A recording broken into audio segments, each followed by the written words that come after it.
الحمدللہ رب العالمین والصلاة والسلام علی اشرف الانبیاء والمرسلین۔ سوال یہ ہے کہ آج کل جدید زمانہ ہے تو ہمارے گھروں میں جو ٹینکیاں ہوتی ہیں، اسی طرح مساجد میں جو ٹینکیاں ہوتی ہیں ان کو موٹر کے ذریعے بھرا جاتا ہے اور پھر وضو وغیرہ کرتے ہوئے ہم اس کا پانی نکالتے ہیں۔ تو کیا یہ جو پانی نکالتے ہیں ہم یا ٹانکیوں میں ڈالتے ہیں تو یہ مائع جاری کے حکم میں ہوگا یا نہیں، جاری پانی کے حکم میں شامل ہوگا یا نہیں ہوگا؟ تو اس حوالے سے یاد رہے کہ اگر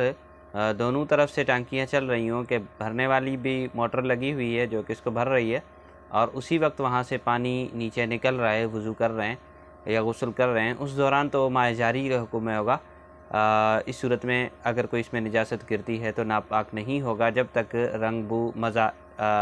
اس میں سے کوئی چینج نہ ہو۔ اور اگر ایسی صورت نہیں ہے، ایک طرف سے بند ہے دوسری طرف سے پانی جاری ہو رہا ہے، جیسا کہ عام طور پہ موٹر بند ہوتی ہے اور ٹانکی سے پانی ہم وضو کرتے ہیں یا غسل کرتے ہیں، تو اس صورت میں یہ مائع جاری کے حکم میں بالکل نہیں ہوگا۔ اور کوئی نجاست اگر گر جائے گی تو بھلے رنگ مزہ بو ذائقہ یہ چینج نہ بھی ہو تب بھی پانی ناپاک ہو جائے گا۔